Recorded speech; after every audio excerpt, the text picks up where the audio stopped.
प्यारे दोस्त, अस्सलाम वालेकुम रहमतुल्लाहि व बरकातुहू। तो मैं प्यारे दोस्त अब्दुल रहीम सिद्दीकी तो आपका भाई हूँ और आज हम आपके लिए सीटेट के लिए जो एक नया पार्ट है आपका second part kinds of number. तो काइंड्स ऑफ नंबर या संख्याओं के भेद या प्रकार जो भी आप कह लीजिए। तो इससे पहले ये कहना चाह रहे हैं कि अगर आपने हमारे चैनल को अभी तक सब्सक्राइब नहीं किया है तो सब्सक्राइब कर लें और लाइक के बटन को जो है ग्रीन कर दें। तो देखें, सबसे पहले आपका काइंड्स ऑफ नंबर संख्याओं के प्रकार में एक क्वेश्चन यहाँ से फिक्स है जो आपका प्राइमरी लेवल का, ठीक है, आपका प्राइमरी लेवल का जो सीटेट है उसमें एक क्वेश्चन फिक्स आता है। दो क्वेश्चन तीन क्वेश्चन भी हो सकते हैं इससे, लेकिन हम क्या आता होगा क्वेश्चन भी गलत करते हैं। तो कैसे आपने सोचा होगा इन सब जो इतने टाइप्स के नंबर्स दिए गए हैं इन नंबर्स में से क्वेश्चन कैसे आते हैं, तो भी डिस्कस करेंगे हम इसके बारे में एक करके। तो first of all we start now natural number, जिसको आप हिंदी में प्राकृतिक संख्याएं कहते हैं। ये प्राकृतिक संख्याएं होती क्या है? ये प्राकृतिक संख्याएं आपकी 1 2 3 4 dot dot and so on, ठीक है, means starting from 1 2 3 and so on. 1 से स्टार्ट करते हैं और इनफाइनाइट तक चले जाते हैं। अब इसमें क्वेश्चन पूछा जा सकता है कि सबसे छोटी प्राकृतिक संख्याएं कौन है? 1 है। सबसे बड़ी प्राकृतिक संख्याएं कौन है? इसमें 4 ऑप्शन दे देता है सीटेट जो पेपर बनाता है। तो सबसे छोटी प्राकृतिक संख्या है 1, सबसे बड़ी क्या है कोई हमको पता नहीं है, क्या अननोन है, कुछ भी हो सकती है। उसके बाद आपका जो होल नंबर आता है, यहाँ से क्वेश्चन बहुत ही कम पूछे जाते हैं और होल नंबर्स जो आते हैं, होल नंबर आपका है 0 1 2 3 4 dot dot and so on. अब ये हमने 4 लिखा कि 4 तक ही नहीं, 4 5 6 बहुत सारे होल नंबर होंगे। होल नंबर जो आपके हैं नेचुरल नंबर में मींस प्राकृतिक संख्याएं में, जिसको पूर्ण संख्याएं कहते हैं। पूर्ण संख्या कहते किसकी हैं? क्योंकि ये अगर 0 ना हो तो हम कोई नंबर कोई नोट्स नहीं बना पाएंगे, ठीक है, कोई चीज हम इंक्लूड नहीं कर पाएंगे। तो 0 आपका जो है ये इसको क्या कहते हैं कंप्लीट कर देता है। इसको क्या कहते हैं? होल नंबर या पूर्ण संख्याएं कहते हैं। तो सबसे छोटी पूर्ण संख्या क्या है? सबसे छोटा होल नंबर क्या है? वो है 0। और सबसे बड़ा होल नंबर क्या है? मालूम नहीं हमको, ठीक है, वो अननोन है। अब पतन कुछ भी हो सकता है। उसके बाद आता है आपकी बात आती है इंटीजर पे। इंटीजर मींस जिसको कहते हैं पूर्णांक। अब पूर्णांक जो होता है वो पूर्णांक आपका दोस्तों होता है 0 plus minus 1 plus minus 2 plus minus 3 dot dot and so on. तो पूर्णांक आपका 0 से लेके आपका जो plus minus 1 plus minus 2 means आपकी एक पूर्णांक की लाइन होती है, इंटीजर लाइन। यहाँ पे आपने खींचा 0, ये आपका 1 2 3 4 5 एंड सो ऑन तो चला जाएगा। जब आप लेफ्ट में आएंगे तो -1 -2 -3 -4 -5 एंड सो ऑन। तो 0 के राइट साइड में आपका पॉजिटिव, 0 के लेफ्ट साइड में नेगेटिव, ठीक है। तो जो भी आपका 0 के लेफ्ट होगा वो आपका राइट के नंबर से हमेशा छोटा होगा, ठीक है। तो इसमें पूछा जाता है कि 0 is a positive number, 0 is neither positive nor negative, ठीक है, या 0 नेगेटिव। तो 0 क्या है? 0 एक ऐसा इंटीजर है जो नाइदर पॉजिटिव ना नेगेटिव, ना तो ये पॉजिटिव है ना तो नेगेटिव है। तो इस तरह से हमने इंटीजर को 2 पार्ट में डिवाइड किया है। एक है पॉजिटिव इंटीजर मींस क्या है? धन पूर्णांक। क्या कहते हैं इसको? इसको कहते हैं धनात्मक पूर्णांक। क्या? धनात्मक पूर्णांक के नाम से जानते हैं और इसको ऋणात्मक पूर्णांक के नाम से जानते हैं। क्या है? ऋणात्मक पूर्णांक के नाम से जाना जाता है। तो या ऋण पूर्णांक कह लीजिए या धन पूर्णांक कह लीजिए। तो ये आपके 2 होंगे। तो नेगेटिव क्या होता है? 0 आपका ना तो नेगेटिव है ना तो पॉजिटिव है। और आपका जो धनात्मक पूर्णांक हो जाएगा यहां से लेकर इनफाइनाइट तक आपका पॉजिटिव इंटीजर और यहां से लेके लेफ्ट में माइनस आगे बढ़ता हुआ चला जाएगा, छोटा होता हुआ नंबर। तो ये आपका क्या कहलाएगा? ऋणात्मक पूर्णांक या ऋण पूर्णांक, ठीक है। 0 के राइट में जितना बढ़ते जाएंगे आपका नंबर बढ़ता हुआ जाएगा, लेकिन 0 के लेफ्ट में जितना हम आगे जाते हैं, लेफ्ट में आते जाएंगे तो वो नंबर की वैल्यू छोटी होती चली जाती है। ठीक है, तो ये बात हो गई इंटीजर की। क्या बात होगी? ये इंटीजर की बात हो गई। उसके बाद जो बात आएगी इवन नंबर की। तो इवन नंबर या सम संख्याएं हैं, तो सम संख्याएं क्या होती हैं ये देखिए आप। ठीक, ये बात हो गई, ये बात हो गई। इवन नंबर्स है तो सम संख्याएं हैं, तो सम संख्याओं में ये आता है कि ऐसे नंबर जो 2 से कट जाए, जो 2 से डिविजिबल हो जाए, वो क्या कहलाते हैं? इवन नंबर आते हैं। आप ऐसा समझ लीजिए कि कोई भी नंबर अगर लिखा गया है जिनके वंस प्लेस की डिजिट 0 हो, 2 हो, 4 हो, 6 हो, 8 हो, तो ये कहलाते हैं इवन नंबर। क्या कहलाते हैं? इवन नंबर कहलाते हैं। उसके बाद आप बात आती है ऑड नंबर की। तो ऑड नंबर की जब बात आएगी तो ऑड नंबर में क्या होता है? जो नंबर 2 से ना कटे, 2 से डिविजिबल ना हो, 2 से डिवाइड ना हो, 2 से भाग ना हो, तो 2 से ना कटे। जैसे आपका 1 है, 3 है, 5 है, 7 है, 5 है, 9 है, 11 है, 13 है, dot dot and so on. तो ये सब के सब क्या कहलाते हैं? ऑड नंबर कहलाते हैं। अभी अगले आने वाली वीडियो में और बेहतरीन इसके सम बताएंगे, बहुत मजेदार चीजें मिलेंगी आपको। तो ये आपका ऑड नंबर हो गया। उसके बाद जो क्वेश्चन पूछा जाता है आपसे, वो ये 2 पॉइंट है बहुत ही इंपॉर्टेंट। ये जो 4 पॉइंट हैं, ये आपका 4 पॉइंट बहुत ही इंपॉर्टेंट है।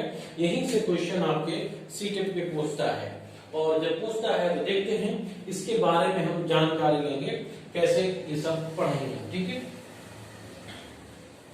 तो देखें, तो इसमें जो आपको जानकारी लेना ये कि सबसे पहले रेशनल नंबर, परिमेय संख्या कहते हैं।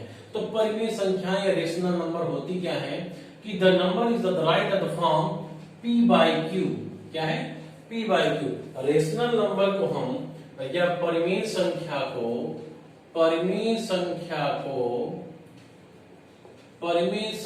को हम p/q फॉर्म में लिख सकते हैं। आप इसको ऐसा समझिए का बटे खा के रूप में लिख सकते हैं हम। तो p आपका क्या है? pq इंग्लिश का अल्फाबेट है। काखा क्या है?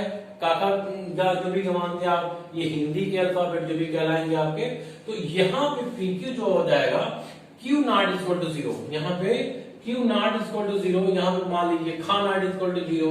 अगर हम उर्दू की बात करें या कि और लैंग्वेज की बात करें तो वहां पे उसके वेरिएबल रखे जा सकते हैं। अब मान लिया कि अलिफ बटे बे कुछ भी कर दिया तो ये हो जाएगा।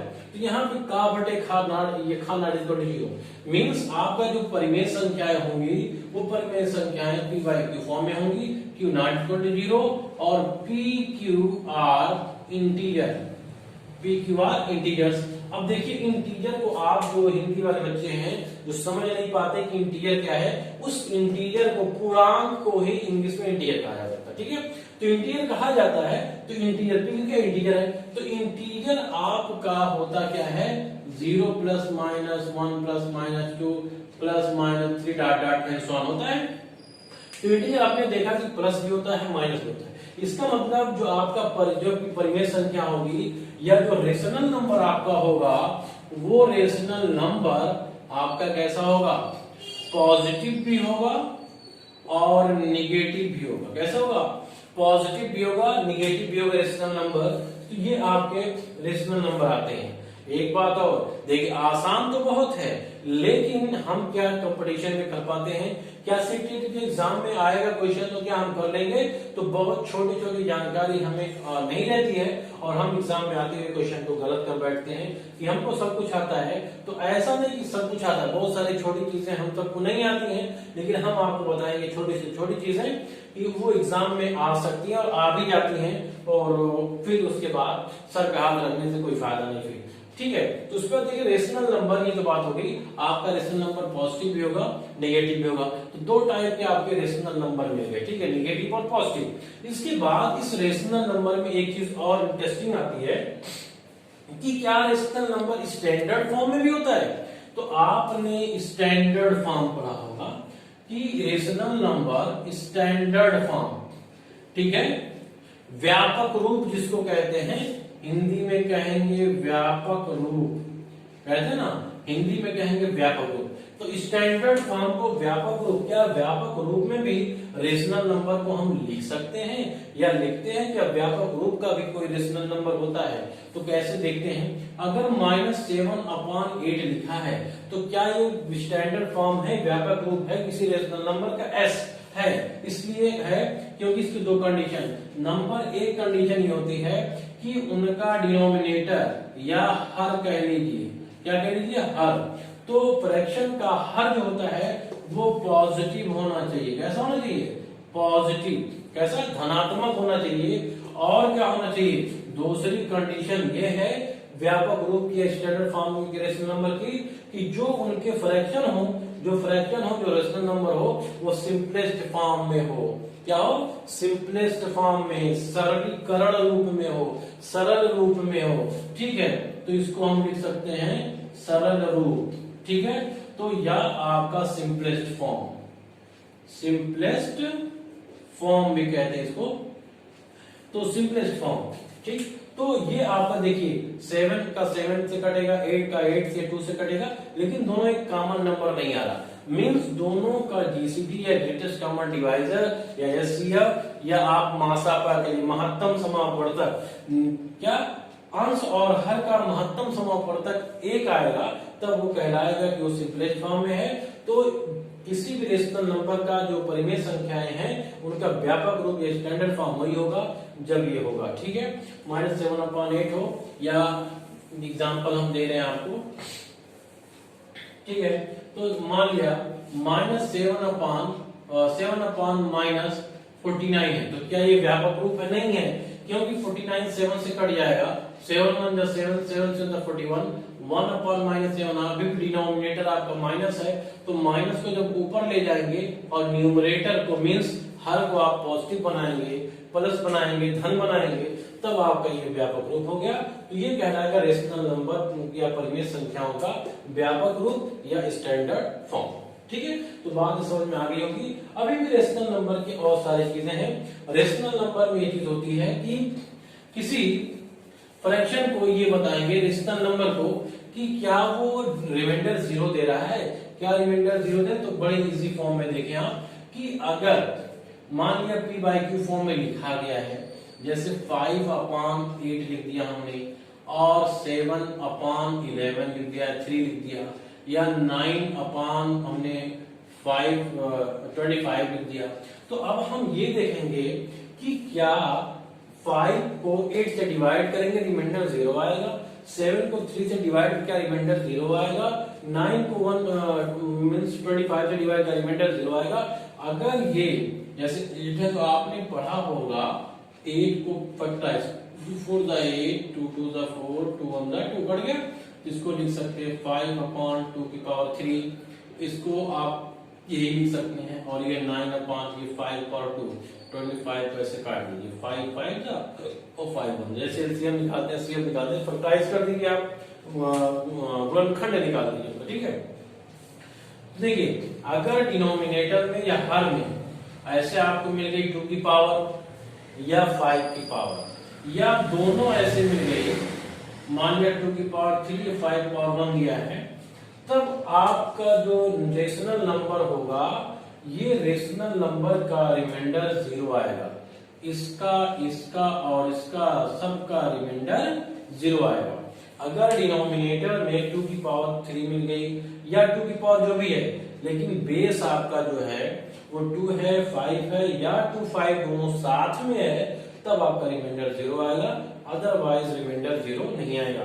मींस अगर 7 को 3 से डिवाइड करेंगे तो रिमाइंडर 0 आने वाला नहीं है। ठीक है, तो रिमाइंडर 0 जब नहीं आएगा तब क्या करेंगे कि ये अब दो तरह से हो सकता है।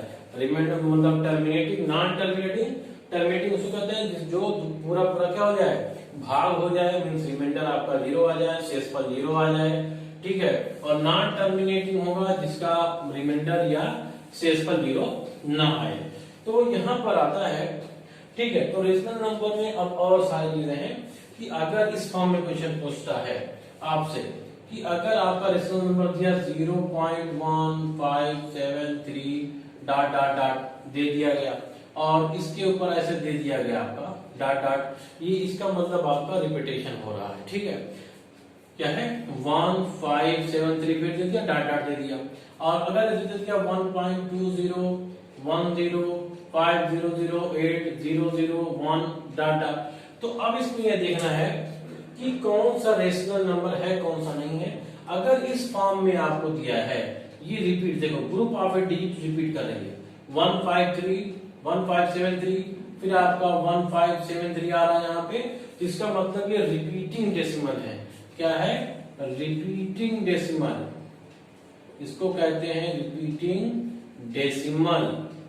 रिपीट मतलब क्या होता है दोहराई गई, ठीक है, पुनरावृत्ति।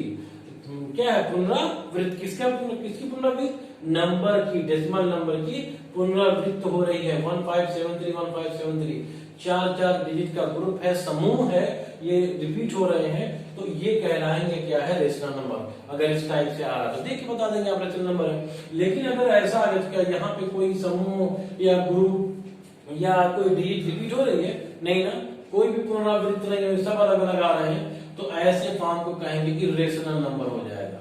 ऐसा डेसिमल एक्सपेंशन कहलाएगा इरेशनल नंबर। क्या कहलाएगा, इरेशनल नंबर कहलाएगा, और ये आपका रेशनल नंबर कहलाएगा। तो यहीं से क्वेश्चन पूछे जाते हैं। और एक चीज और है कि every rational number need not be a fraction, every rational number must be fraction, sorry every rational number need not be a fraction but every fraction must be a rational number। इसका मतलब ये हुआ कि सभी rational number को हम fraction नहीं कह सकते, लेकिन सभी फ्रैक्शन को हम रेशनल कह सकते हैं। ये ऑप्शन में आता है all rational number will be fraction, all fraction will be rational number. तो कौन सा ट्रू है कौन सा फॉल्स है, तो एक 4 ऑप्शन में से 2-3 सही होता है, तो A B B C A D ऐसे देता है ऑप्शन में, तो इस तरह से आपको करना होगा, ठीक है। तो सभी रेशनल नंबर क्या है फ्रैक्शन नहीं होते, मीन्स जो है सभी आपका जो फ्रैक्शन है जिसको आप भिन्न कहते हैं, तो सभी परिमेय संख्याएं क्या भिन्न नहीं हो सकती, जिसको आप फ्रैक्शन कहते हैं ना, क्या कहते हैं फ्रैक्शन, इसको हिंदी में कहते हैं भिन्न कहते हैं। तो सभी परिमेय संख्याएं भिन्न नहीं होती, लेकिन सभी भिन्न संख्याएं परिमेय संख्याएं होती हैं, क्योंकि ये हमेशा पॉजिटिव होती है और ये आपकी पॉजिटिव नेगेटिव दोनों होती है। उसके बाद आती है इरेशनल नंबर को, तो इरेशनल नंबर को जनरली रिप्रेजेंट ऐसे किया जाता है, ठीक है। तो इरेशनल नंबर को जनरली रिप्रेजेंट किया जाता है, वो आपका इरेशनल नंबर की रूट पी फॉर्म में ऐसे है, ठीक है, रूट पी फॉर्म में। पी आपका है प्राइम नंबर, पी क्या है प्राइम नंबर, और इस प्राइम नंबर को कहते हैं अभाज्य संख्याएं। क्या कहते हैं अभाज्य, जो अपने प्राइम नंबर वो होता है जो अपने से कटे, जिसके 2 फैक्टर होते हैं, 1 एक 1 होता है और एक खुद क्या ओपनर नंबर होता है। जैसे आप ये क्या सबसे छोटा प्राइम नंबर, एक क्वेश्चन आ चुका है जीटेट में कि लीस्ट प्राइम नंबर इज, सबसे छोटा प्राइम नंबर कौन है, वो है 2। 4 ऑप्शन दे देगा, least prime number is 2 is only क्या है इवन प्राइम नंबर्स, ठीक है। तो सिर्फ क्या है 2 ही एक ऐसा प्राइम नंबर जो इवन है, बाकी सब ऑड प्राइम नंबर्स हैं, ठीक है, ऐसे ऑप्शन में देता है। तो प्राइम नंबर पी, अब यहाँ पे आपका 2 है 5 है 3 है 7 है 11 है 9 नहीं 13 डॉट डॉट, ये सब के सब प्राइम नंबर है। तो यहाँ 2 के बाद जितने भी प्राइम नंबर आएंगे सब ऑड आएंगे, और 2 आपका क्या है इवन प्राइम नंबर है, क्या है इवन प्राइम नंबर, ये सम प्राइम नंबर कह सकते हैं। तो ये आपका प्राइम भाज्य संख्याएं हैं। और इरेशनल नंबर की बात चल रही थी, तो इरेशनल नंबर आपका ऐसे हो जाएगा, अगर स्क्वायर रूट के अंदर 2 है 5 है 3 है 7 है, ठीक है, तो इस टाइप के नंबर अगर आपको मिल रहे हैं, रूट 23 है, तो इस टाइप के नंबर जितने हैं सब के सब क्या हैं इरेशनल नंबर के अंदर आते हैं, इरेशनल नंबर के अंदर आते हैं। और इसमें क्वेश्चन पूछा ये जाता है जो हमने इससे पहले बताया है कि 0.1010010001, ठीक है, डॉट डॉट डॉट ऐसे दे दिया, तो ये आपका क्या है इरेशनल नंबर है, अपरिमेय संख्याएं हैं। क्या है ये अपरिमेय संख्याएं हैं, ठीक है, अपरिमेय संख्या है, ये अपरिमेय संख्या है, तो आता which the following is a irrational number, कौन फॉलोइंग में कौन सा इरेशनल नंबर है? तो जो नॉन टर्मिनेटिंग, देखो टर्मिनेट भी नहीं, इनफाइनाइट पे जा रहा है, रिमाइंडर 0 भी नहीं आ रहा, लेकिन ये क्या है, रिपीट भी नहीं हो रहा है, पुनरावृत्ति भी नहीं हो रही है इनके नंबरों की, तो इसलिए ये आपका अपरिमेय। अगर पुनरावृत्ति होती और नॉन टर्मिनेटिंग होते तब वो रेशनल कहते। ठीक है, ये बात समझ आ गई। उसके बाद आपका जो आता है आपका कंपोजिट नंबर, जिसको कहते हैं भाज्य संख्याएं।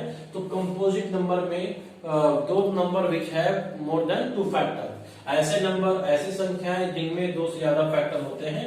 तो जैसे 4 है, 4 में 1 के टेबल में 4 आता है, 2 के टेबल में 4 आता है, 4 के टेबल में 4 आता है, तो 4 के कितने फैक्टर हो गए? 3 फैक्टर हो गए। ठीक है, अभी सब 12 में हम लिखेंगे कि कौन से नंबर में कितने फैक्टर लिखेंगे और चुटकियों में आप बताएंगे। ठीक है, तो ये आपके 3 फैक्टर हो गए। ठीक है, उसके बाद अगर 8 है तो ये भी आपका कंपोजिट नंबर है, जिसमें 2 से ज्यादा फैक्टर लिख सकते हैं। ठीक है, तो फैक्टर लिखना कैसे है? 2 की पावर 2 है, तो ये इसके फैक्टर 2 की पावर 2 जोड़ दीजिए, 2 की पावर 3, तो 3 आपका फैक्टर हो जाएगा। ठीक है, 3 फैक्टर लिख सकते हैं इसके। तो अब उसके बाद कंपोजिट नंबर हो गया। प्राइम नंबर, तो प्राइम नंबर हमने बता दिया, प्राइम नंबर को आप उसी फॉर्म में लिखेंगे। ठीक है, तो प्राइम नंबर्स अभाज्य संख्याएं वो संख्याएं होती हैं जो अपने से और खुद अपने टेबल से, इसका 2 फैक्टर, एक 1 और एक, जैसे मान 13 इसके 2 फैक्टर 1 और 13 होता है, तो ये कहलाती है प्राइम नंबर या अभाज्य संख्याएं, ये किसी और से नहीं कटती हैं। तो इसके बाद वाले वीडियो में हम ये डिस्कस करने वाले हैं कि अभाज्य संख्याएं कैसे आप फाइंड आउट करेंगे। अभाज्य संख्याएं कैसे फाइंड आउट करेंगे, तो आपको बताना होगा कि अभाज्य संख्याएं कैसे पता करेंगे। तो इसके बाद हम अगले वीडियो में डिस्कस करेंगे। तो बस आज इतना ही। अब्दुल रहीम सिद्दीकी।